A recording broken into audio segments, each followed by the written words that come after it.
সুপ্রিয় দর্শক, দিনী ভাই বোনেরা, আমরা যান্ত্রিক কারণে হয়তো আমাদের এই ভয়েসটা আপনাদের কাছে হয়তো পৌঁছতে পারেনি। আমি যে পয়েন্টটি নিয়ে আলোচনা করতেছিলাম সেটা হচ্ছে, আমরা বলেছিলাম যে শয়তানের একটা ইজতিহাদ নিয়ে বড় অপপ্রচার রয়েছে আমাদের মাঝে। সেই অপপ্রচার হচ্ছে এই যে আমরা জানি শয়তান আমাদের কাছে একটা জিনিস এস্টাবলিশ করে দিয়েছে, সেটা হলো ইজতিহাদ করার সুযোগ নেই।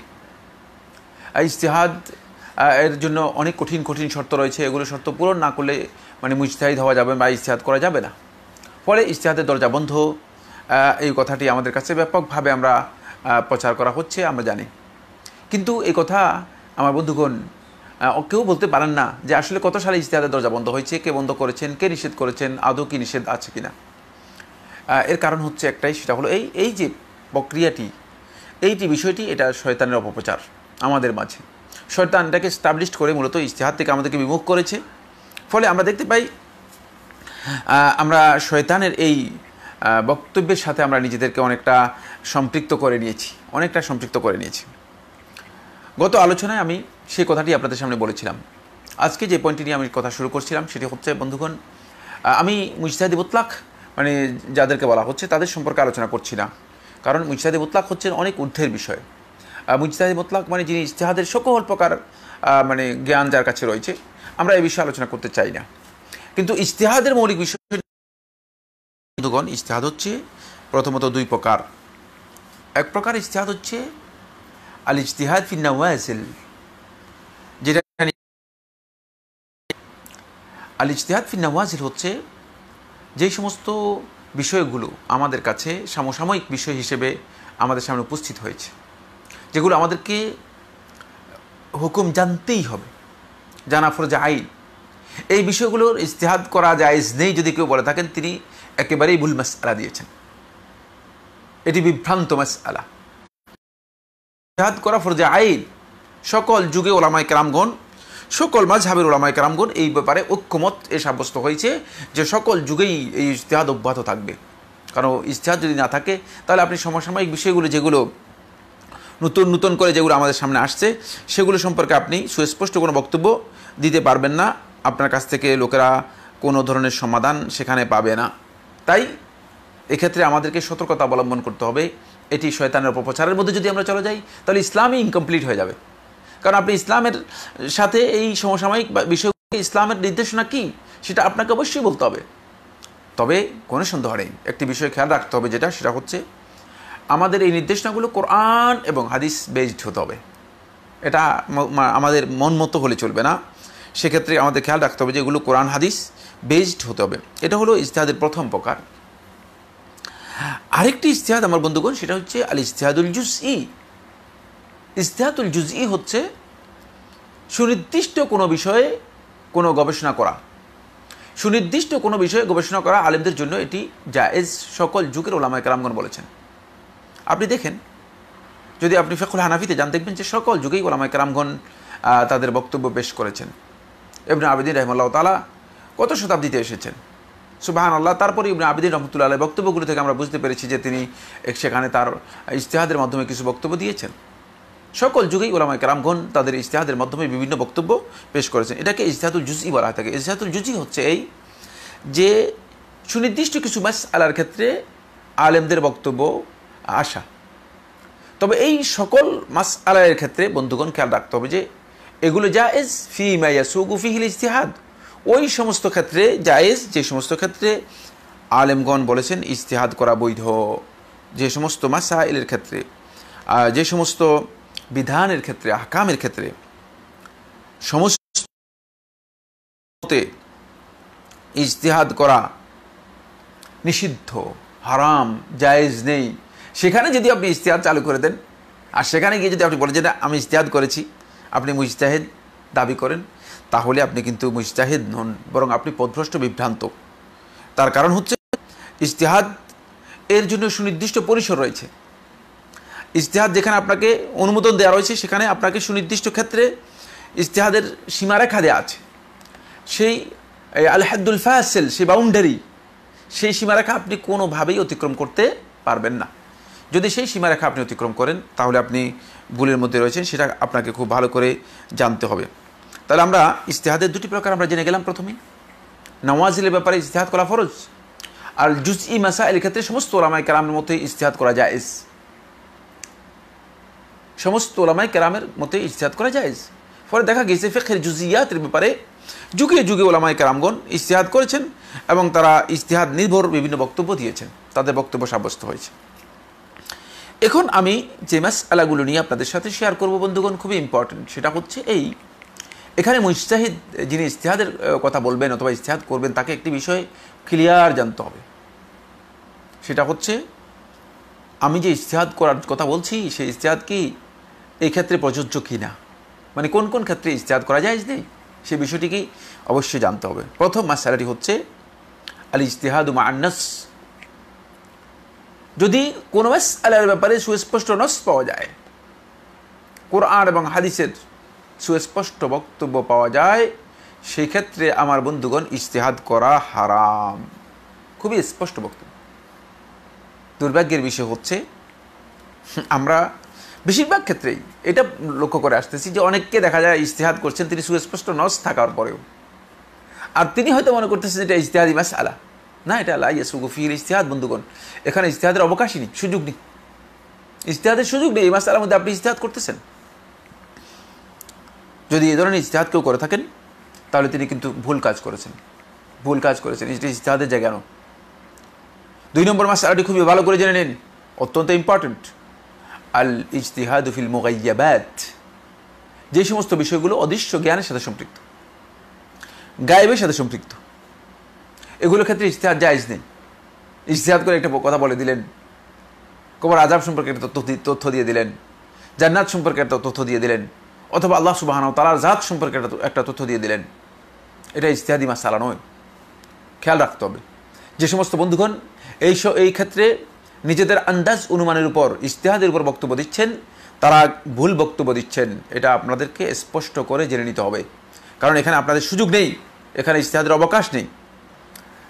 গায়েবের যে বিষয়গুলো আছে সেগুলোর মধ্যে আপনি কোনোভাবেই ইজতিহাদ করতে পারবেন না, এটা আপনাকে খেয়াল রাখতে হবে। আমার বন্ধুগণ 3 নম্বর যে পয়েন্টটি সেটা হলো আল ইজতিহাদু ফি উসুলিল মুতাকাদাত। আকীদার যে মূল নীতিগুলো রয়েছে, মূল পয়েন্টগুলো রয়েছে, সেগুলোর ক্ষেত্রে আর ইজতিহাদের কোনো সুযোগ নেই। কোনো যুগে আলেমদের এগুলোর ক্ষেত্রে মত পার্থক্য হয়নি।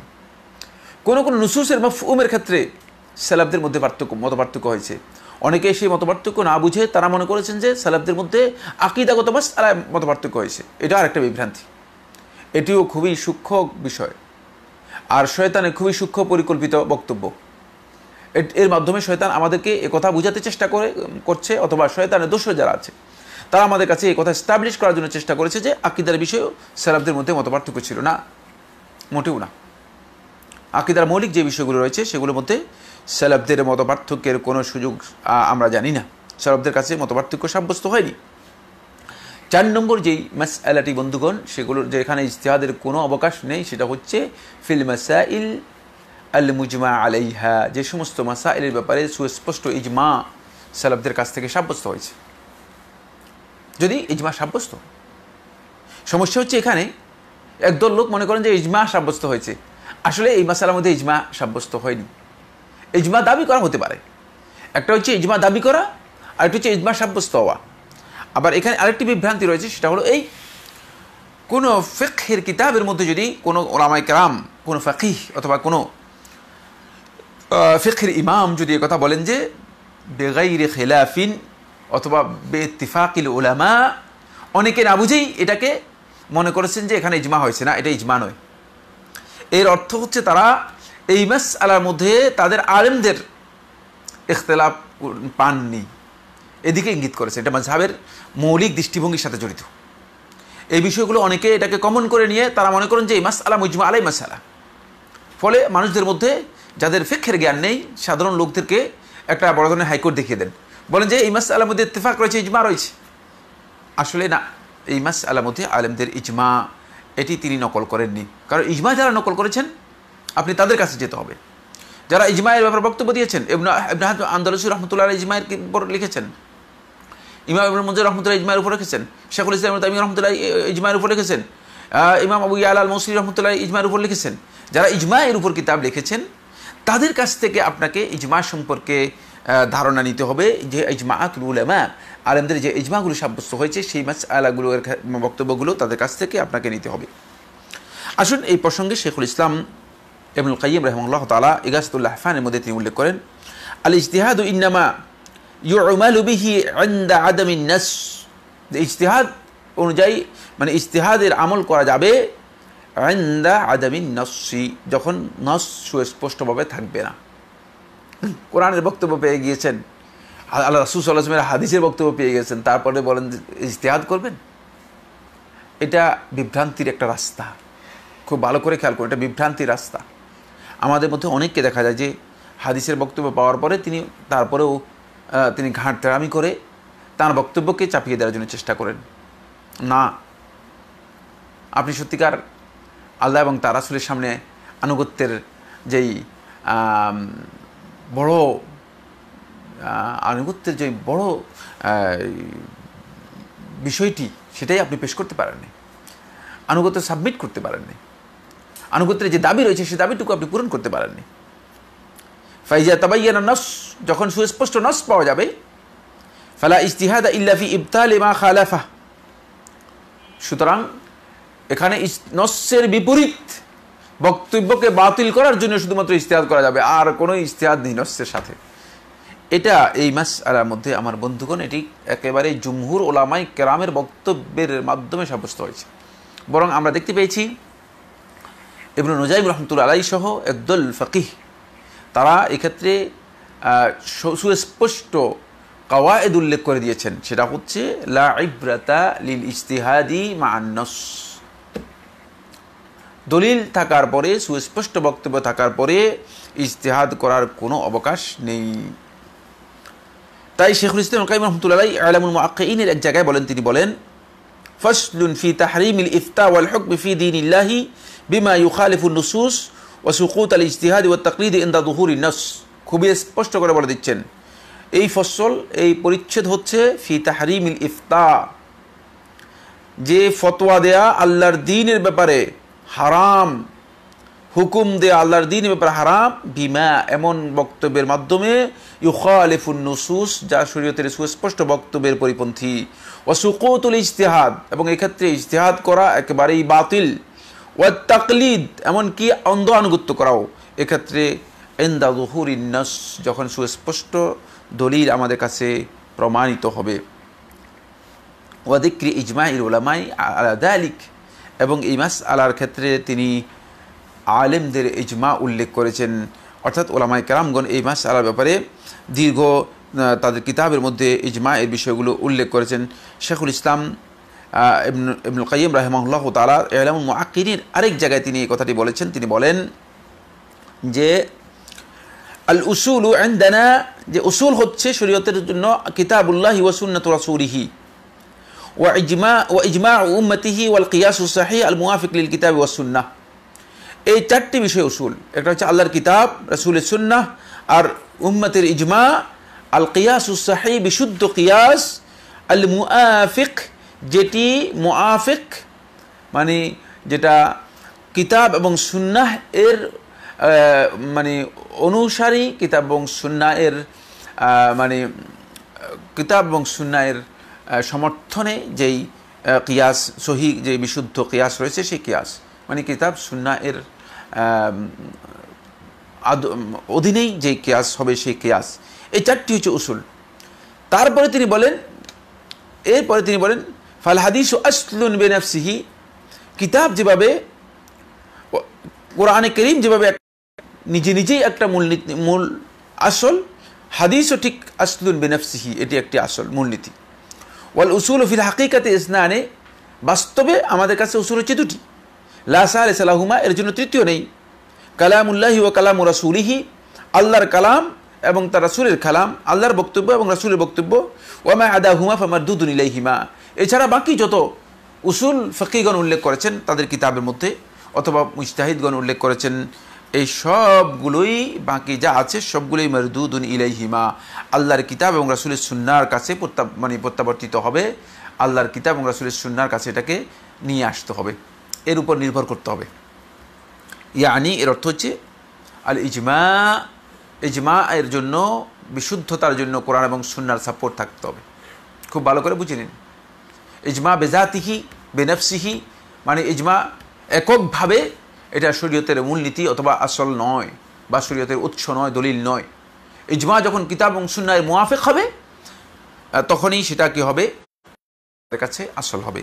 ঠিক ওয়াকাযালিকাল কিয়াস, অনুরূপভাবে কিয়াস। তাই এই কারণে আমরা দেখতে পাই উসুলুল হানাফিয়ের মধ্যে ইমাম আবু হাফস আন-নাসফি রাহিমাহুল্লাহ তাআলা আল মানানের মধ্যে তিনি উল্লেখ করেছেন, যখন ইজমা এবং কিয়াসের কথা তিনি উল্লেখ করেছেন, তিনি বলে দিয়েছেন একসাথে আল কিয়াসুল মুস্তামবাতু মিনাল কিতাব ওয়াল ইজমা। কারণ কিয়াস বেজাতিহি, তারাও মানে কিয়াসকে এককভাবে শরীয়তের উৎস অথবা দলিল হিসেবে তারা গ্রহণ করেননি, বরং তারা স্পষ্ট করেছেন যে কিয়াস তখনই দলিল হবে যখন সে কিয়াসটি, আমার বন্ধুগণ, কোরআন, সুন্নাহ এবং ইজমা এর উপর নির্ভরশীল হবে।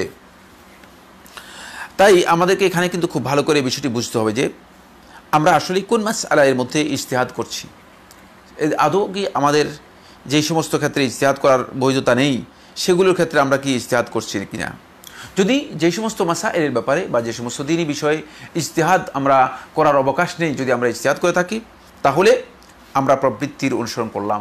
কারণ আল্লাহ সুবহানাহু ওয়া তাআলা কোরআন কারীমের মধ্যে স্পষ্ট করে বলে দিয়েছেন, ওয়ালাইন ইত্তাবা'তা আহওয়াআহুম বা'দাল্লাযী জাআকা মিনাল ইলম, যদি আপনি তাদের এই প্রবৃত্তির অনুসরণ করে থাকেন, বা'দাল্লাযী জাআকা মিনাল ইলম, আপনার কাছে যেই ইলম, ওহী আল্লাহ তাআলার পক্ষ থেকে অবতীর্ণ হয়েছে, তাহলে আপনি পথভ্রষ্টদের মধ্যে অন্তর্ভুক্ত হয়ে যাবেন, আপনি পথভ্রষ্ট হয়ে যাবেন। সুবহানাল্লাহ। আল্লাহ রাসূল সাল্লাল্লাহু আলাইহি ওয়াসাল্লামকে লক্ষ্য করে বলতেছেন, রাসূল সাল্লাল্লাহু আলাইহি ওয়াসাল্লাম তো ওহী ছাড়া আর কিছুরই অনুসরণ করতেন না। তারপরে রাসূলুল্লাহ সাল্লাল্লাহু আলাইহি ওয়াসাল্লামকে সতর্ক করে দিয়ে কিয়ামত পর্যন্ত অনাগত উম্মত আমরা যারা আছি, আমাদের সবাইকে আল্লাহ সুবহানাহু ওয়া তাআলা এটা জানিয়ে দিয়েছেন, যাতে করে আমরা এক্ষেত্রে কোনো ধরনের বিভ্রান্তি অথবা ভ্রষ্টতার মধ্যে নিজেদেরকে নিমজ্জিত না করি। এই বিষয়টি আমাদের কাছে স্পষ্ট হওয়ার জন্য আমার বন্ধুগণ, আমরা ইজতিহাদ কোরআন এবং হাদিসের সাথে ইজতিহাদের কোনো অবকাশ নেই। সুতরাং আপনি যখন কোনো মাসআলার ব্যাপারে ইজতিহাদ করবেন, সেক্ষেত্রে আপনাকে অবশ্যই খেয়াল রাখতে হবে যে আদৌ কি আপনি এই মাসআলাতে ইজতিহাদ করার মতো আপনার অবকাশ আছে কিনা। সর্বশেষ আমি যে পয়েন্টটি নিয়ে আপনাদের সাথে কথা বলেই আজকের আলোচনা আমার বন্ধুগণ শেষ করতে চাই, সেটা হলো খুবই গুরুত্বপূর্ণ বিষয়। আমার বন্ধুগণ, এই যে অপপ্রচার শয়তানের, এই যে একটা শোভা শয়তান আমাদের মধ্যে ব্যাপকভাবে প্রচার করেছে, ব্যাপকভাবে স্টাবলিশ করে দিয়েছে, এর মাধ্যমে যে ক্ষতি হয়েছে উম্মার, সেটা হলো এই যে আমরা জ্ঞান থেকে, ইলম থেকে, ইলমের চর্চা করা থেকে, ইলমের সাথে সম্পৃক্ততা থেকে আমরা অনেক দূরে সরে গিয়েছি।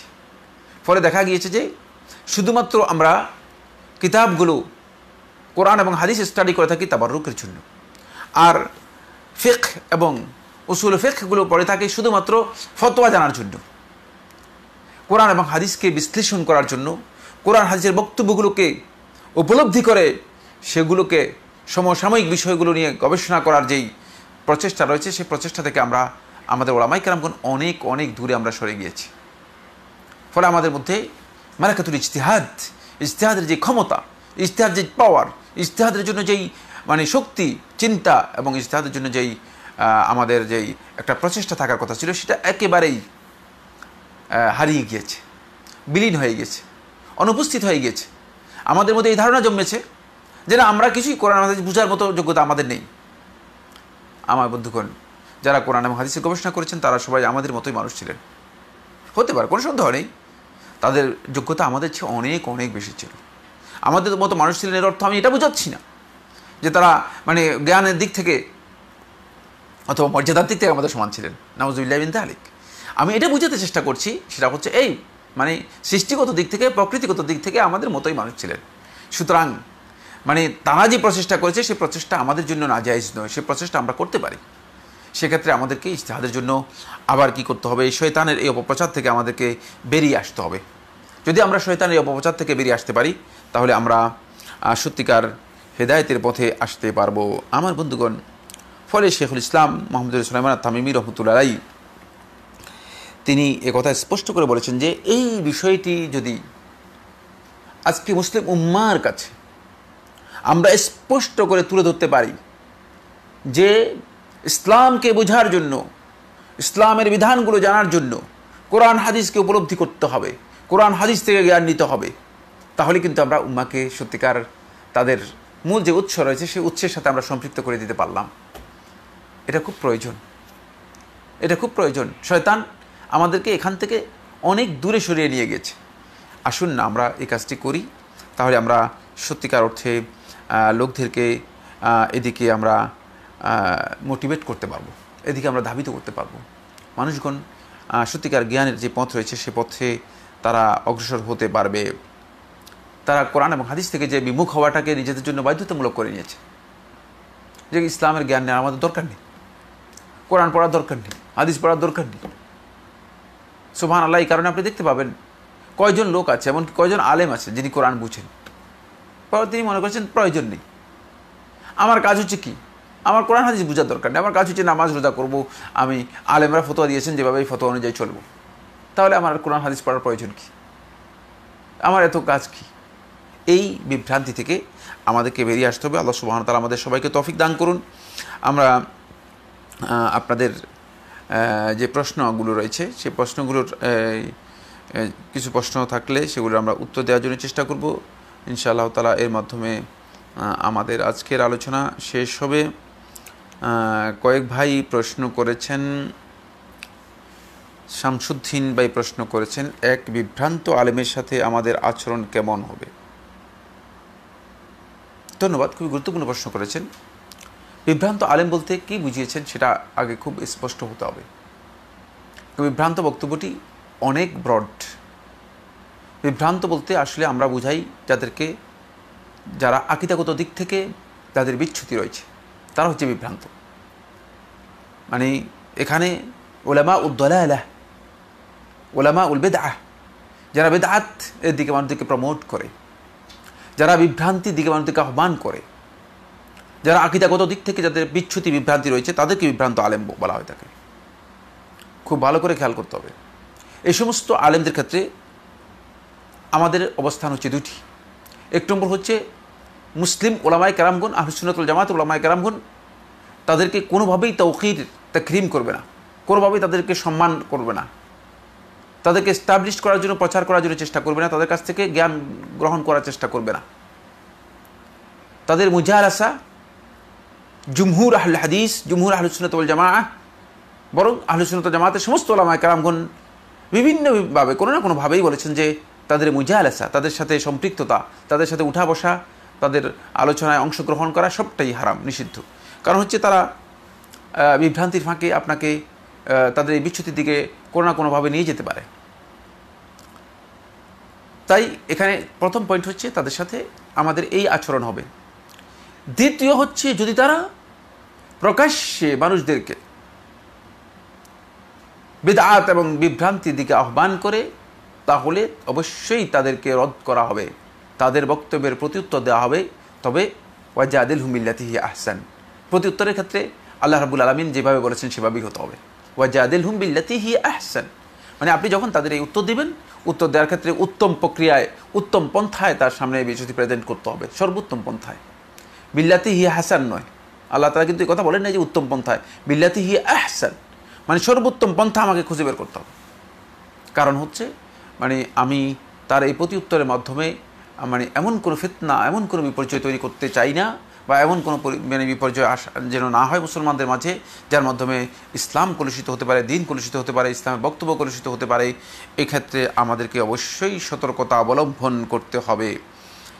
2 নম্বর প্রশ্ন করেছেন, অনলাইনে অনেক অনেক সুন্দর সুন্দর জ্ঞানগর্ব লেখা লিখেন, আবার ওনাদের অনেক বক্তব্য আছে, তারাই আবার দেখা যায় আলেমদের বিষয়ে বিভিন্ন মন্তব্য করেন যে কে সঠিক কে বেঠিক।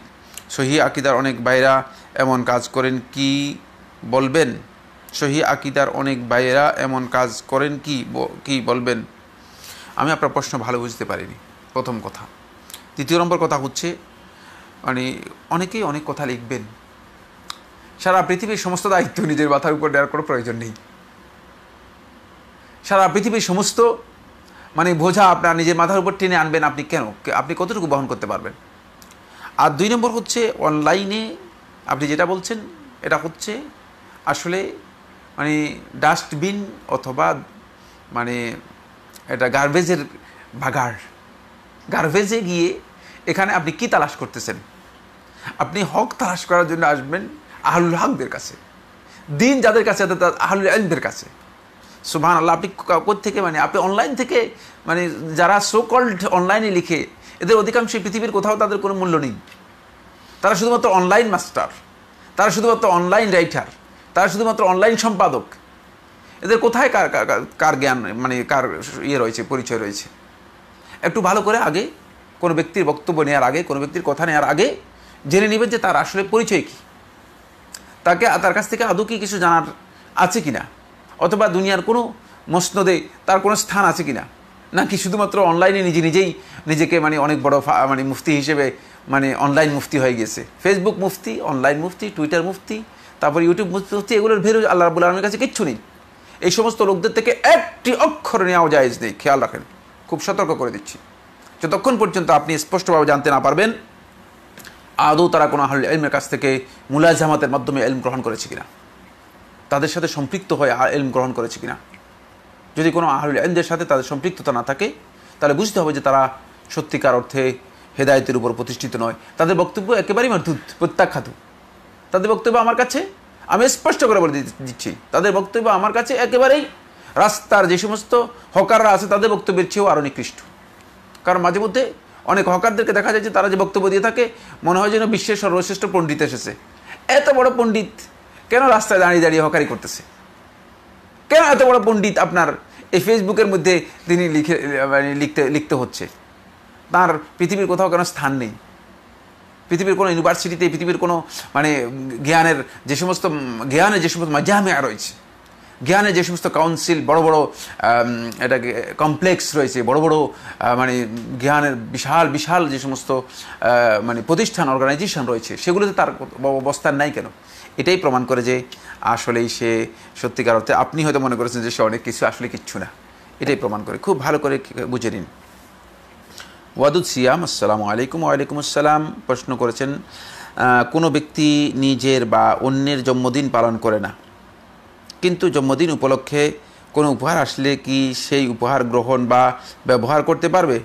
Note: online shopping website Daraz জন্মদিন উপলক্ষে কোনো প্রোডাক্টের উপর 10% ছাড় এর অফার দিয়েছে, ব্যবহার করা কি জায়েজ?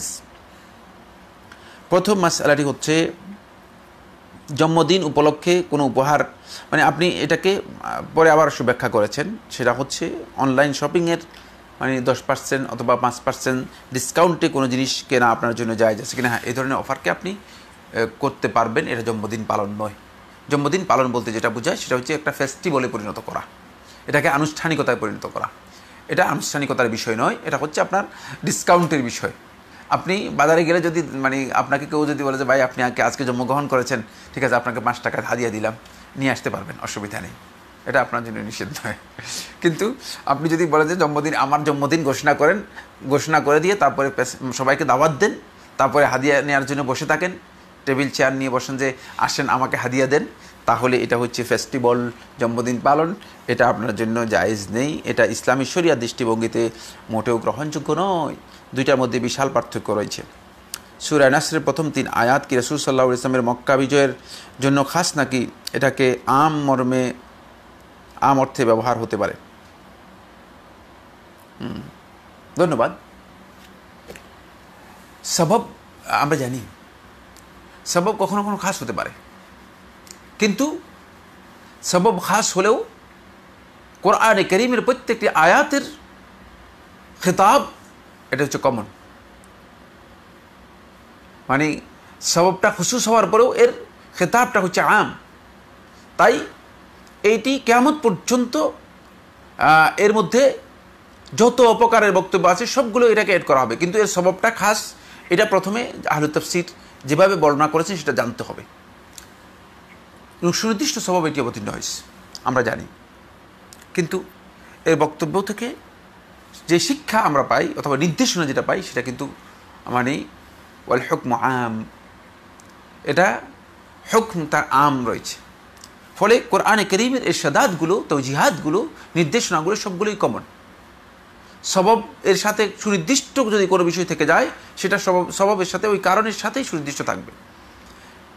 ফলে যখন কোনো আহলে তাফসীর এই কথা উল্লেখ করবেন, তিনি বলবেন যে এই আয়াতের মানে সবব হচ্ছে, কারণ হচ্ছে এটি, কিন্তু এই আয়াত থেকে আমরা এই বিষয়গুলো ওই আয়াত থেকে নির্দেশনা পাই, তাহলে এই ক্ষেত্রে এটাকে তিনি কমন অর্থে অথবা আম অর্থে এটাকে ব্যবহার করতে পারবেন, এটা নিষিদ্ধ নয়। কারণ আল্লাহ সুবহানাহু ওয়া তাআলা এখানে স্পষ্ট করে কথা বলেন নাই, খুব ভালো করে লক্ষ্য করেন। আল্লাহ রাব্বুল আলামিন এখানে এই কথা বলেন নাই যে জা নাসরুল্লাহি ওয়াল ফাতহ, ইজা জা নাসরুল্লাহি ওয়াল ফাতহ। দেখেন, নাসরুল্লাহ কমন শব্দ, ফাতহ কমন শব্দ, এ কথা বলে দেন ফাতহ মক্কা। কিন্তু আহলে তাফসীরগণ এর নুজুলের সাথে এই বিষয়টিকে খাস করেছেন। কেন? যেহেতু নুজুল এর সাথে একটা প্রেক্ষাপট ছিল, এই জন্য বলেছেন। কিন্তু যখন আপনি এই আয়াতটাকে ওই সবব থেকে আলাদা করে এই আয়াতের কমন নির্দেশনাকে নিয়ে আসবেন, তখন আপনি দেখতে পাবেন যে এখান থেকে আরও গুরুত্বপূর্ণ কিয়ামত পর্যন্ত মানুষের জন্য অনেক শিক্ষা রয়ে গেছে। এই জন্য আল্লাহ সুবহানাহু ওয়া তাআলার আয়াতগুলো মূলত কখনো কখনো হুকুমের দিক থেকে কমন নির্দেশনা বহন করে, সেগুলোকে কমন অর্থে ব্যবহার করা না জায়েজ নয়, জায়েজ রয়েছে, তবে সববের বিষয়টি আগে অবশ্যই উল্লেখ করতে হবে। তারেক বিন মালিক, আসসালামু আলাইকুম। ওয়ালাইকুম সালাম। কিছু লোক সালাফি আলেমদেরকে দরবারি আলেম বলে তুচ্ছ তাচ্ছিল্য করে। দরবারি আলেম কারা? সালাফি আলেমদেরকে তুচ্ছ তাচ্ছিল্য করে থাকে দরবারি আলেম বলে যারা ইখওয়ানি মানহাজের উপর প্রতিষ্ঠিত অথবা খারিজি মানহাজের উপর প্রতিষ্ঠিত। খারিজি মানহাজে যারা আছে তারা একেবারেই জাহিল, না জানার কারণেই তারা এই ধরনের বক্তব্য দিয়ে থাকেন, না জানার কারণেই তারা এই ধরনের বক্তব্য দিয়ে থাকেন। এই বিষয়গুলো সম্পর্কে তাদের সত্যিকার জ্ঞানের অভাব আছে। আমরা অত্যন্ত বিনয়ের সাথে তাদেরকে অনুরোধ করব, বিষয়গুলো জানে নেওয়ার জন্য চেষ্টা করুন। এখন খারিজিদের বক্তব্যকে বিভিন্ন ধারা থেকে প্রমোট করা হচ্ছে, খারিজি আকিদাকে বিভিন্ন দিক থেকে প্রমোট করার চেষ্টা করা হচ্ছে। ফলে তারা সত্যিকার আহলুল হক যারা রয়েছে অথবা সালাফদের অনুসারী যারা রয়েছে, সত্যিকার দ্বীনের যারা অনুসারী রয়েছে, সালাফদের অনুসারী তো কেবলমাত্র সত্যিকার আহলুল হক। কারণ সাহাবায়ে কেরামদের যারা অনুসরণ করবে তারা যদি পথভ্রষ্ট হয়, তাহলে আর পৃথিবীতে হেদায়েতপ্রাপ্ত কে হবে? এই প্রশ্নের উত্তর কে দিবে? যারা সাহাবী এবং তাবিদের অনুসরণ করবে, যারা আল্লাহ রাসূল সাল্লাল্লাহু আলাইহি ওয়াসাল্লামের সরাসরি কোরআন এবং সুন্নাহর অনুসরণ করবে, তারা যদি হেদায়েতপ্রাপ্ত না হয়ে থাকে, তাহলে এই পৃথিবীর মধ্যে হেদায়েতপ্রাপ্ত কে রয়েছে সে প্রশ্নের উত্তর কে দিবে? সে প্রশ্নের উত্তর বের করতে হবে, প্রথম বিষয়। তাই এটা স্পষ্ট কথা যেটা, সেটা হচ্ছে এই, যারা এই ধরনের কাজ করে থাকেন, এটা একটা প্রপাগান্ডা, অপপ্রচার। এটি সাধারণ মানুষদেরকে যাতে করে আহলুল হক থেকে, সত্যিকার হক্কানি আলেমদের থেকে তাদেরকে দূরে সরানো যায়। দরবারি আলেম তাদেরকে বলে এই বিভ্রান্তি ব্যাপকভাবে চতুর্দিকে প্রচার করা হচ্ছে, যাতে করে মানুষ সহি ইলম থেকে মাহরুম হয়ে যায়, বঞ্চিত হয়ে যায়। 2 নম্বর বন্ধুগণ যাদের কথা বলছিলাম, তারা হচ্ছে কিছু বন্ধু আছেন ইখওয়ানি মানহাজের। এই সমস্ত বন্ধুগণ এদের মৌলিক যে বিষয়টি, সেটা হচ্ছে অনেক তথ্য ইনফরমেশন তাদের কাছে নেই। হক এবং বাতিলের মধ্যে কিছু ইলতিবাস, কিছু সংমিশ্রণ হয়ে গিয়েছে। ফলে এই বন্ধুগণ তারা হক এবং বাতিলের মধ্যে পার্থক্য করতে পারতেছেন না। ফলে তারা এক বিশাল অন্ধকারের মধ্যে রয়েছে। অন্ধকারের মধ্যে এক পর্যায়ে গিয়ে যারা সত্যিকার আহলুল হক রয়েছে তাদেরকে তারা গালিগালাজ শুরু করে দেন এ ধরনের বক্তব্যের মাধ্যমে। যুগে যুগে আহলুল হকদেরকে বিভিন্ন ট্যাগ লাগানো হয়েছে, বিভিন্ন তোকমা দেওয়া হয়েছে, বিভিন্ন ধরনের লকব দেওয়া হয়েছে। সুবহানাল্লাহ, রাসূলুল্লাহ সাল্লাল্লাহু আলাইহি ওয়াসাল্লাম কত লকব দিয়েছেন, আপনাদের সামনে বলবো? সব সময় নেই, প্রয়োজনও নেই, আপনারা সবাই জানেন। সুতরাং আল্লাহ রাসূল সাল্লাল্লাহু আলাইহি ওয়াসাল্লামকে যারা তোকমা দিয়েছে, আল্লাহ রাসূল সাল্লাল্লাহু আলাইহি ওয়াসাল্লামকে যারা অপবাদ দিয়েছে, তারা সত্যিকার আহলুল হকদেরকে দরবারি আলেম বলাটা কোনো কিছুই না। কিন্তু আদৌ তাদের কোনো এক ব্যক্তিকে এটাকে প্রমাণ করতে পারবে? আল্লাহ রাব্বুল আলামিনের কাছে সাক্ষ্য রেখে স্পষ্ট করে আমি বলতে চাই, এটা কি তারও কেউ প্রমাণ করতে পারবে যে এই সমস্ত আলেমগণ কোনো দরবার থেকে কোনো দিন কোনো 1 টাকা নিয়েছেন? হাক্কানি আলেমগণ তাদের জীবনযাত্রা দেখলেই আপনি স্পষ্ট করে বুঝে যাবেন। আর যারা বক্তব্য দিচ্ছেন তাদের জীবনযাত্রা দেখলে আপনি স্পষ্ট হবেন যে তারা মূলত মানে দরবারি আলেম, তারাই মূলত এই ইলম মানে ইলমকে বুঝি করে, ধর্মকে বুঝি করে ধর্ম ব্যবসা করে। তারা ধর্মকে বুঝি করে ধর্ম ব্যবসা করে, তারা ইলমকে বুঝি করে তারা ইলমের এই ব্যবসা করে। কিন্তু হাক্কানি আলেমগণ এই কাজ করেন না। আমার জানা নেই কোনো আলেম, মানে আমি যাদেরকে চিনি আহলুল হক, যারা হক কথা বলে থাকেন, যারা সেলেফদের মানহাজের উপর প্রতিষ্ঠিত, সত্যিকার সেলেফদের যে মানহাজ রয়েছে, যে কর্মনীতি রয়েছে, কর্মপন্থা রয়েছে, এর উপর প্রতিষ্ঠিত, এই আইডিওলজিকে যারা প্রমোট করার চেষ্টা করে থাকেন, তারা কেউ কোনো সময় কোনো দরবার থেকে একটি পয়সা নিয়েছেন অথবা তারা দ্বীনের ব্যাপারে মানুষের কাছ থেকে কোনো ধরনের এই ধরনের কোনো কিছু গ্রহণ করেছেন, বরং তারা খুবই সাধারণ জীবনযাপন করেন। এটাই প্রমাণ করে যে তারা, তাদের বিরুদ্ধে এটি একটি অপপ্রচার, আর এই অপপ্রচারের উদ্দেশ্য হচ্ছে একটাই, সেটা হলো তাদের কাছ থেকে সাধারণ মানুষদেরকে মিসগাইড করা, তাদের কাছ থেকে সরিয়ে নেওয়া। আবদুল্লাহ আহমদ প্রশ্ন করেছেন, ইসলামে দলবদ্ধভাবে থাকার ব্যাখ্যা কি? খুবই সুন্দর প্রশ্ন। দলবদ্ধ থাকার কথা আসে না ইসলামের মধ্যে। দলবদ্ধ হলে তাহলে কোরআন কারীমের মধ্যে আসে তাহাজ্জাবু, তোমরা দলবদ্ধ হও, এই ধরনের কথা ইসলামে আসে নাই। ইসলামে যেটা এসেছে আল্লাহ তাআলা বলছে ওয়াতাসিমু, ইতিসাম হচ্ছে মানে একটা জিনিসকে আঁকড়ে ধরা। তাহলে ইসলামকে আঁকড়ে ধরার নাম হচ্ছে দলবদ্ধতা, ইসলামকে আঁকড়ে ধরা হচ্ছে ঐক্যবদ্ধ হওয়া। আপনি বিষয়টা বুঝতে পেরেছেন? দলবদ্ধ হচ্ছে আপনি দলের মধ্যে গিয়ে মানে দলাদলিতে চলে গেলেন, এটা ইসলামের কোথাও, কোরআনে কারীমের কোথাও আসেনি। কোরআনে কারীমের মধ্যে যেটা এসেছে সেটা হচ্ছে ইতিসামু, ইতিসাম হচ্ছে আঁকড়ে ধরা। তাই আপনি কোরআন এবং সুন্নাহকে আঁকড়ে ধরবেন, ইসলামকে আঁকড়ে ধরবেন, দ্বীনকে আঁকড়ে ধরবেন, আল্লাহ এবং তার রাসূলের নির্দেশনাকে আঁকড়ে ধরবেন।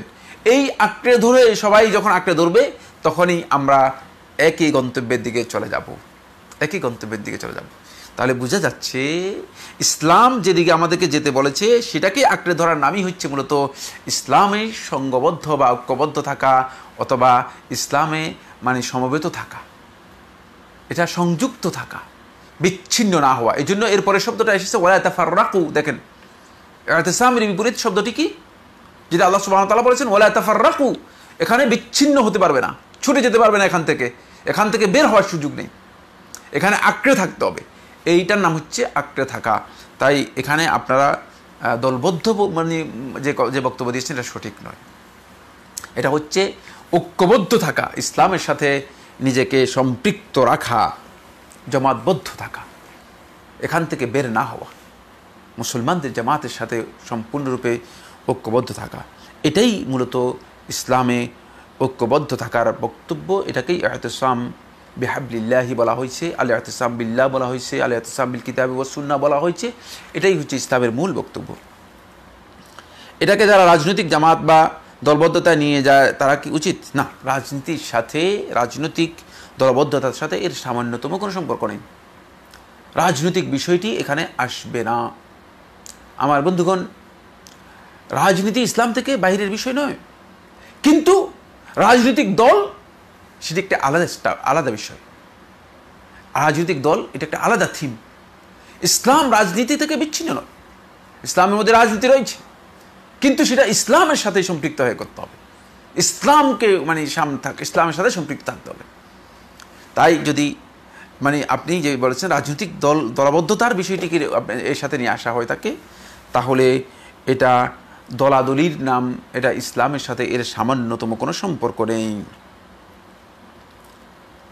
একটি প্রশ্ন করেছেন, ইকামতে দ্বীনের শর্ত কি? ইকামতে দ্বীনের শর্ত এটি দীর্ঘ একটি আলোচ্য বিষয়। ইকামতে দ্বীনের উপর বিস্তারিত যে বইগুলো লেখা হয়েছে সেগুলো থেকে জেনে নেওয়ার জন্য চেষ্টা করুন। ইকামতে দ্বীনের মৌলিক শর্ত হচ্ছে দ্বীন সম্পর্কে আপনাকে জানতে হবে, তারপরে দ্বীন আপনি পরিপূর্ণরূপে পালন করতে হবে, তারপরে দ্বীনের দিকে মানুষদেরকে দাওয়াত দিতে হবে, তারপরে এই দাওয়াতের জন্য আপনার সর্বোচ্চ প্রচেষ্টা করার নাম হচ্ছে ইকামতে দ্বীন। খুবই সহজ কথা। দ্বীনের দিকে আপনি দাওয়াত দিতে হবে। এখন আপনি আগে দ্বীন জানেন কিনা, দ্বীন সম্পর্কে আপনার জানা আছে কিনা? যদি দ্বীন সম্পর্কে জানা না থাকে তাহলে আপনি ইকামতে দ্বীন আর বিষয়টি আপনার কাছে খুবই মানে জটিল বিষয় হয়ে যাবে। এই জন্য প্রথমে দ্বীন সম্পর্কে জানুন, তাহলে আপনি এই বিষয়টি আপনার কাছে স্পষ্ট হবে। এর জন্য কি সংগঠন বা দল করতে হবে? না, এর জন্য কোনো সংগঠন দল করার বিষয় নেই, প্রশ্নের বাধ্যতামূলক বিষয় নয়। কিন্তু দাওয়াতকে প্রমোট করার জন্য, জিহাদ ফি সাবিলিল্লাহকে প্রমোট করার জন্য যদি কেউ কোনো প্রতিষ্ঠান এই উদ্দেশ্যে করে দাওয়াতকে প্রমোট করার জন্য, তাহলে এটা হারাম বা নিষিদ্ধ নয়। কিন্তু খেয়াল রাখতে হবে যে যদি দলাদলি করার জন্য, ফিরকাবন্দি করার জন্য, এই ধরনের কোনো প্রতিষ্ঠান বা সংগঠন করে থাকে তাহলে এটা ইসলামে হারাম হবে, কারণ ইসলাম এটাকে তাফাররুক হিসেবে আখ্যায়িত করবে। এটি একটি দীর্ঘ আলোচনা রয়েছে, এ বিষয়ে আমরা আমাদের আলোচনার মধ্যে বারবার বলেছি। আপনারা হয়তো আলোচনাগুলো, পেছনের আলোচনাগুলো যখন শুনবেন আপনাদের কাছে এই বিষয়টি স্পষ্ট হবে। যদি না হয় তাহলে ইকামতের দিন কিভাবে হবে? ইকামতের দিন কিভাবে হবে? আপনি খুব সহজ কথাই, দিন আপনি যদি বুঝেন আর এরপরে যদি দিন আপনি পালন করেন তাহলে দিন এমনিতেই পালন হয়ে গেছে। ইকামতের দিনের জন্য আর কিছু লাগবে না। আপনি দিন পালন করি নাই, তো এই জন্য ইকামতের দিন হয়নি। কে করবে? দিন তো আমি পালন করি নাই। সুতরাং দিনের বিষয়টি আগে নিজের আমলে আনতে হবে, তারপরে দিনের দিকে মানুষদেরকে আহ্বান করতে হবে। এটাই হচ্ছে ইকামতে দিনের পদ্ধতি, যেটি নবী সাল্লাল্লাহু আলাইহি ওয়াসাল্লাম আমাদেরকে শিক্ষা দিয়েছেন। এর মাধ্যমেই মূলত দিন কায়েম হবে। আপনি যে পদ্ধতির কথা চিন্তা করেছেন সেটি ইসলামী পদ্ধতি নয়। আমি শরহুল আকিদা আত-তাহাবিয়া বইয়ে অতীতে সৃষ্টির ধারাবাহিকতা সম্পর্কে পড়েছি। আমি ব্যাপারটা পুরোপুরি বুঝিনি। কেউ যদি অতীতের সৃষ্টির ধারাবাহিকতা সমর্থন না করে তাহলে কোনো আকিদাগত সমস্যা আছে?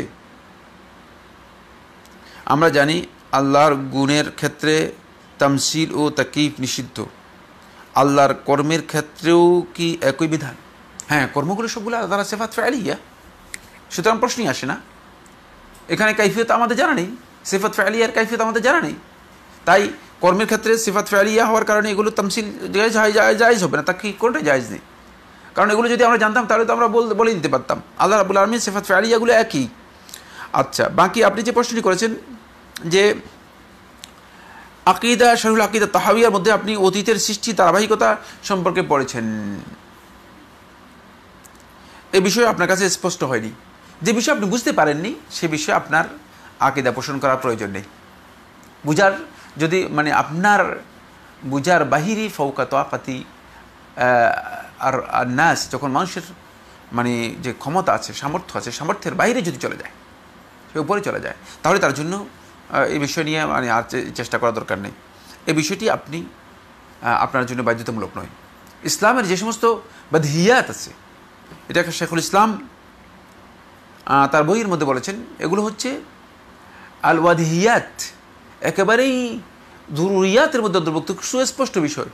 এগুলোও যদি কোনো ব্যক্তি বিশ্বাস করে তার যথেষ্ট, তিনি এই সূক্ষ্ম বিষয়গুলো নিয়ে গবেষণা তার করার প্রয়োজন নেই। আর যে মাসআলাটি আপনি আলোচনা করেছেন এটি ইজতিহাদি মাসআলা, এটা ইজতিহাদি মাসআলা। সুতরাং এই ইজতিহাদি মাসআলার মধ্যে আমি মনে করে থাকি যে আপনার এত বিষয়ে মাথা ঘামানোর কোনো প্রয়োজন নেই। যদি আপনি বুঝতে পারেন ভালো, আর যেহেতু আপনি বলেছেন যে আমি বুঝতে পারিনি, পড়েছি, বুঝতে পারেন নাই, তাহলে চুপ করে যান, কারণ এটা আপনার এত বেশি ইম্পর্টেন্ট না। যদি বুঝতে পারতেন তাহলে হয়তো আপনি মৌলিক একটা জ্ঞান আপনার হতো, কিন্তু সেই জ্ঞান হয়তো হয়নি।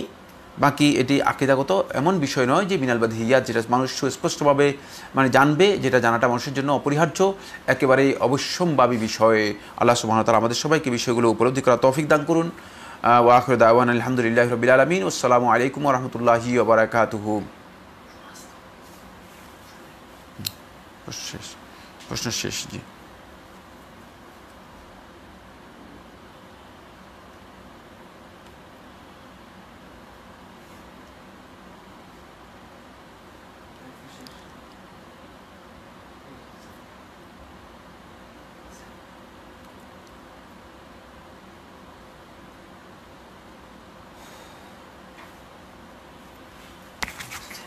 হ্যাঁ, প্রশ্ন,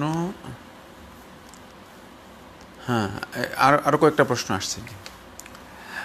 সুপ্রিয় দর্শক, দিনী ভাই বোনেরা, আমাদের আরও কয়েকটা প্রশ্ন রয়ে গিয়েছে, আমরা দুঃখিত, আমরা প্রশ্নগুলো পরে পেয়েছি। আপনাদের সেই প্রশ্নগুলোর উত্তর দিয়ে আমরা শেষ করব ইনশাআল্লাহ তাআলা। প্রশ্ন করেছেন ইলমা মুক্তা, রাতে এশার নামাজের পর বিতির নামাজ পড়ে ঘুমিয়ে পড়ার পর যদি মাঝরাতে ঘুম ভেঙে যায় তাহলে কি আমি তখন তাহাজ্জুদ নামাজ পড়তে পারবো? অবশ্যই।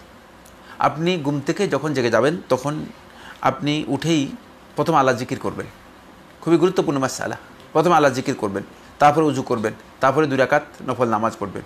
এরপরে আপনি যদি মনে করেন যে আপনি ঘুমিয়ে যেতে চান তাহলে আপনি ঘুমিয়ে যাবেন, অন্যথায় আপনি যদি মনে করেন যে আমি আরও কন্টিনিউ করব, তাহলে আপনি আরও তাহাজ্জুদের সালাত কন্টিনিউ করবেন। এর মাধ্যমে আপনি তাহাজ্জুদের যে ফজিলত রয়েছে ইনশাআল্লাহ তাআলা সেই ফজিলত পেয়ে যাবেন। মুকাররম হোসেন সালাফি, আসসালামু আলাইকুম শেখ। ওয়ালাইকুম সালাম রহমতুল্লাহ। মিজানের পাল্লায় মানুষের পাপ পুণ্য কীভাবে মাপা হবে? কীভাবে মাপা হবে আল্লাহ সুবহানাহু ওয়া তাআলা সবচেয়ে ভালো জানেন। মাপা হবে, কিন্তু কীভাবে মাপা হবে এই তথ্য রাসূলুল্লাহ সাল্লাল্লাহু আলাইহি ওয়াসাল্লাম আমাদেরকে দেননি। তবে মাপার ব্যাপারে রাসূলুল্লাহ সাল্লাল্লাহু আলাইহি ওয়াসাল্লাম বলছেন যে পাল্লার উপরেই মাপা হবে। এ ব্যাপারে সুস্পষ্ট হাদিস সাব্যস্ত হয়েছে। তাই যে সমস্ত ব্যক্তিগণ বলেছেন যে পাল্লা আর হবে না, তারা পথভ্রষ্ট, বিভ্রান্ত। এই মর্মে রাসূলুল্লাহ সাল্লাল্লাহু আলাইহি ওয়াসাল্লাম সুস্পষ্ট সহিহ হাদিস সাব্যস্ত হয়েছে, পাল্লার উপরেই মাপা হবে। সেই মাপার প্রক্রিয়াটা কীভাবে হবে সেটা আমরা জানি না, আল্লাহ সুবহানাহু ওয়া তাআলা ভালো জানেন। যার নেকির পাল্লা ভারী হবে সে কি সরাসরি জান্নাতে চলে যাবে, অথবা যার পাপের পাল্লা ভারী হবে সে কত সময় জাহান্নামে থাকবে? মিজান ফুলসিরাত সম্পর্কে আলোচনা অনলাইনে কম কেন? আপনার প্রশ্ন তো অনেক বড় হয়ে গেছে, লার্জ হয়ে গেছে। এত লার্জ প্রশ্নে আমরা উত্তর দিতে পারবো না। প্রথম কথা হচ্ছে যার পাল্লা ভারী হবে আর যার পাল্লা হালকা হবে সাথে সাথে জান্নাতে চলে যাবে না, এটা আল্লাহ তাআলার হিকমতের মধ্যে অন্তর্ভুক্ত। সমস্ত আমলগুলো তো সব লিপিবদ্ধ করা, আমল নামাও লিপিবদ্ধ করা, ওই ব্যক্তির সব কিছু লিপিবদ্ধ করা। ব্যক্তিকে ওজন দিলেও সেখানে তার আমল নামার বুঝে যাবে, আর আমল নামা ওজন দিলেও তার আমল নামার বিষয়টি বুঝে যাবে। কিন্তু এটা আল্লাহ সুবহানাহু ওয়া তাআলার হিকমত হচ্ছে এই যে আল্লাহ তাআলা মানুষদের কাছে এস্টাবলিশ করবেন ইনসাফকে। যেহেতু কিয়ামতের দিন আল্লাহ সুবহানাহু ওয়া তাআলা একেবারে যারা পরিমাণ আল্লাহর বান্দাদের উপর জুলম করবেন না, এই জন্য এই পাল্লা, যাতে করে সে বুঝতে পারে যে আজকের এই দিনে আমার আল্লাহ রাব্বুল আলামিন আমার উপরে সামান্যতম জুলম করেনি, বরং আমি জালেম, আমি আমার উপরে জুলুম করেছি। এই জন্য নসিহত কোনো প্রয়োজন নেই, এটা আল্লাহ তাআলার কাছে কোনো প্রয়োজন নেই, কারণ তাদের আমল নামা যখনই দেখানো হবে তখনই তো স্পষ্ট হয়ে যাচ্ছে, সাথে সাথে জান্নাত দিয়ে দেওয়া হবে না। এর জন্য জান্নাতের প্রক্রিয়া আরও অনেক দীর্ঘ রয়েছে। এটা শুধুমাত্র আমল নামাগুলো ওজন করে তার সামনে তার বিষয়গুলোকে, এটা এক প্রকারের রাসূলুল্লাহ সাল্লাল্লাহু আলাইহি ওয়াসাল্লাম বলেছেন এটা বান্দাদের জন্য এক প্রকারের শাস্তির মতো। এটা মেন্টাল একটা বড় ধরনের চাপ, যে চাপের উপর সে সেদিন কঠিন অবস্থা হবে, কঠিন অবস্থা। আল্লাহ রাসূল সাল্লাল্লাহু আলাইহি ওয়াসাল্লাম বলেছে এই অবস্থায় মানুষগুলো এমন হবে যে তাদের স্বাভাবিক হুঁশও থাকবে না, মানুষ নিজেকে বুঝার মতো অবস্থা থাকবে না, এই ধরনের একটা অবস্থা হবে। তাদের ব্যাপারে আল্লাহ সুবহানাহু ওয়া তাআলা এরপরে আল্লাহ রাব্বুল আলামিন ফয়সালা করবেন জান্নাত জাহান্নামের বিষয়টি। জান্নাত জাহান্নাম আমার বন্ধুগণ এটা আল্লাহ তাআলার ফয়সালার মধ্যে অন্তর্ভুক্ত এবং মেহেরবানির মধ্যে অন্তর্ভুক্ত। এটা বিফদলিল্লাহি ওয়া রাহমাতিহি, আল্লাহ তাআলার অনুগ্রহ এবং রহমতের উপর নির্ভরশীল। এটা এই পাল্লার উপর নির্ভরশীল না। এই পাল্লা আল্লাহ রাব্বুল আলামিন বান্দাদেরকে শুধুমাত্র তাদের আমলগুলো দেখানোর জন্য এইভাবে ওজন করবেন। মিজান ফুলসিরাত সম্পর্কে আলোচনা অনলাইনে কম কেন? কমের কারণ হচ্ছে এই বিষয়টি অত্যন্ত জটিল। এই বিষয় সম্পর্কে আলোচনা রয়েছে, হয়তো অনেকেই কম আলোচনা করেন যেহেতু এই বিষয়গুলো অনেকের কাছে তথ্য সমৃদ্ধ নয়, কিন্তু এই বিষয়ে আলোচনা আছে। নাই কথা এই বক্তব্য সঠিক নয়। মিজান এবং ফুলসিরাতের উপর অনেক আলোচনা আছে, আপনি বের করে নিতে পারবেন। তবে কোনো সন্দেহ নেই এই বিষয়গুলো সম্পর্কে রাসূলুল্লাহ সাল্লাল্লাহু আলাইহি ওয়াসাল্লাম অনেক বেশি তথ্য দেননি। যতটুকু তথ্য দিয়েছেন ততটুকু আলোচনার মধ্যে আপনি পাবেন।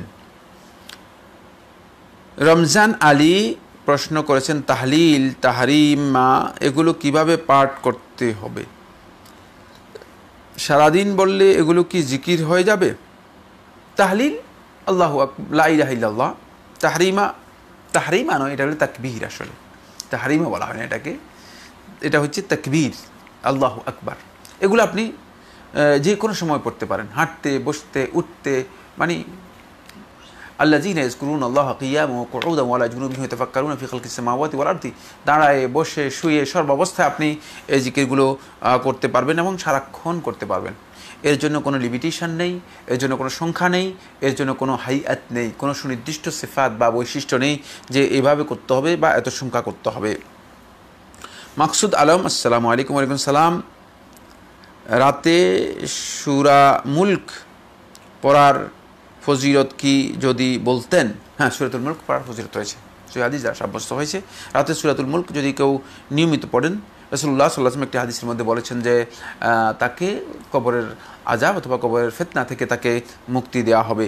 এই মর্মে যে বর্ণনাটি রয়েছে শেখ মোহাম্মদ নাসিরুদ্দিন আলবনী রাহমাতুল্লাহ এটাকে সহিহ বলেছেন। সুতরাং কেউ যদি সূরা মুলক নিয়মিত পড়েন তাহলে এটি তার জন্য মানে আতুন মিন ফিতনাতিল কবর, কবরের ফিতনা থেকে তাকে বিরত রাখবে, তাকে দূরে রাখবে এবং সে সেখান থেকে পরিত্রাণ লাভ করতে পারবে, মুক্তি পাবে। রাকিব বিন খায়ের প্রশ্ন করেছেন, শেখ নবীজি উম্মি ছিলেন, বিষয়টি অর্থ কি বিস্তারিত বলুন। উম্মি শব্দের অর্থ খুবই স্পষ্ট। নবী সাল্লাল্লাহু আলাইহি ওয়াসাল্লাম কোনো একাডেমিক জ্ঞান অর্জন করেননি। এটি বোঝানোর জন্য জুমহুর আহলে তাফসীরগণ বলেছেন যে এখানে এই অর্থ ব্যবহার করা হয়েছে। এখানে অনেক বিস্তারিত বক্তব্য রয়েছে, কিন্তু নবী সাল্লাল্লাহু আলাইহি ওয়াসাল্লাম একাডেমিক জ্ঞান অর্জন না করার পরেও নবী সাল্লাল্লাহু আলাইহি ওয়াসাল্লামের কাছে যখন ওহী এসেছে তখন নবী সাল্লাল্লাহু আলাইহি ওয়াসাল্লাম আর মানে উম্মির অর্থ মানে নবী সাল্লাল্লাহু আলাইহি ওয়াসাল্লাম মানে কোনো জ্ঞান ছিল না, ব্যাপারটি এমন নয়। নবী সাল্লাল্লাহু আলাইহি ওয়াসাল্লাম মানে তখন গোটা বিশ্ববাসীর জন্য নবী সাল্লাল্লাহু আলাইহি ওয়াসাল্লামকে মুআল্লিম হিসেবে প্রেরণ করা হয়েছে। বুইস্তু মুআল্লিমান, সারা পৃথিবীর মানুষের জন্য যিনি মুআল্লিম, তাকে আপনি কি উম্মি বলবেন? উম্মি অর্থটা কি বুঝছেন আপনি? আল্লাহ তাআলা বলতেছেন, তিনি বলতেছেন বুইস্তু মুআল্লিমান, আমি শিক্ষক হিসেবে প্রেরিত হয়েছি। সুতরাং প্রশ্নই আসে না। উম্মি এর অর্থ হচ্ছে নবী সাল্লাল্লাহু আলাইহি ওয়াসাল্লাম যখন প্রেরিত হয়েছেন তখন তিনি উম্মি ছিলেন। এটা তার মুজিজা, এটা তার মুজিজা, শ্রেষ্ঠত্ব। আমাদের ক্ষেত্রে যে কাজটি মর্যাদার বিষয়, নবীর ক্ষেত্রে সেই কাজটি মর্যাদার বিষয় নয়। নবী যদি শিক্ষিত হতেন তাহলে নবীর জন্য এটা মুজিজা হতো না, কারণ তিনি ওহীর যে বক্তব্য নিয়ে আসছেন তখন তাহলে এটা নিয়ে একটা প্রশ্ন উত্থাপন করার সুযোগ ছিল।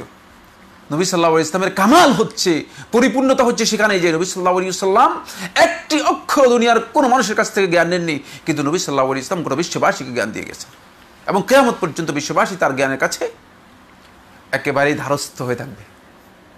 বিশ্ববাসীর জন্য তিনি শিক্ষক। তাই এটাই হচ্ছে, তিনি একাডেমিক জ্ঞান অর্জন করেননি। এই কথা বোঝানোর জন্য উম্মি শব্দ ব্যবহার করেছে। অবশ্য উম্মি শব্দের আরও অনেক অর্থ রয়েছে, আমি আজকে সেদিকে যাব না। প্রশ্ন করেছেন ফাহিমা আক্তার, প্রিয়র অবস্থায় সূরা মুলক মুখস্থ পড়া যাবে কি নাকি? হ্যাঁ, একদল ওলামায়ে কেরাম বলেছেন এই অবস্থায় সূরাতুল মুলক আপনি মুখস্থ পড়তে পারবেন, তবে এই মাসআলার মধ্যে আলাদা দ্বিমত আছে। জুমহুর ওলামায়ে কেরাম বলেছেন যে না, এই অবস্থায় আপনি সূরাতুল মুলক পড়বেন না। আর এই বক্তব্যটি খুবই শক্তিশালী, খুবই শক্তিশালী, দলিলের দিক থেকে খুবই শক্তিশালী। কারণ আপনার এই কাজটা হচ্ছে মুস্তাহাব, আর রাসূলুল্লাহ সাল্লাল্লাহু আলাইহি ওয়াসাল্লামের নিষেধাজ্ঞা যদি সেটা প্রমাণিত হয় তাহলে এটা আপনার জন্য হারাম হয়ে যেতে পারে। তাই এই ক্ষেত্রে আপনি সতর্কতা অবলম্বন করে এই অবস্থায় পড়বেন না। এই অবস্থায় আপনি না পড়াটাই উত্তম। এই অবস্থায় আপনি অন্য আজকারগুলো করেন, কোরআনে কারীম আল্লাহর কালাম তেলাওয়াত থেকে আপনি একটু বিরত থাকুন। কোরআনে কারীমের যে সমস্ত দোয়াগুলো আছে সেগুলো পড়তে পারবেন, সেই দোয়াগুলো দোয়া হিসেবে পড়তে পারবেন, তেলাওয়াত হিসেবে নয়। রমাজান আলী, লা হাওলা ওয়ালা কুওয়াতা ইল্লা বিল্লাহ, সুবহানা আল ওয়াহি সুবহানাল্লাহি ওয়া বিহামদিহি, এগুলো সারাদিন পড়লে জিকির হবে। জিকির ও তাহলিল, তাহমিদ, তাসবিহ এগুলোর মধ্যে পার্থক্য কী? একই প্রশ্ন বন্ধুগণ। সেটা হচ্ছে এগুলো সবই লা হাওলা ওয়ালা কুওয়াতা ইল্লা বিল্লাহ, জিকির, সুবহানাল্লাহি ওয়া বিহামদিহি, এটা জিকির। এগুলো সারাদিন পড়লে জিকির হবে, এগুলো সবগুলোই জিকির, এগুলোর মধ্যে তেমন কোনো পার্থক্য নেই। তবে মানে জিকিরগুলোর মানে এক একটার মান রয়েছে, কি কোনোটা তাসবিহ, কোনোটা তাহলিল, কোনোটার ফজিলত আলাদা আলাদা ফজিলত রয়েছে, হাদিস যারা সাব্যস্ত হয়েছে সেই ফজিলতের আলোকে এগুলো পড়তে পারেন। তবে তাসবিহ এবং তাহমিদ আর তাহলিল আর জিকির মানে কমন অর্থে সবগুলোই জিকিরের মধ্যে অন্তর্ভুক্ত, কমন অর্থে সবগুলো জিকিরের মধ্যে অন্তর্ভুক্ত, কোনো সন্দেহ নেই। নূর নবী জহির প্রশ্ন করেছেন বেতের সালাত বাসাতে জামাতে পড়া যাবে কিনা? হ্যাঁ, বাসাতে বেতের সালাত জামাতে আদায় করতে পারবেন।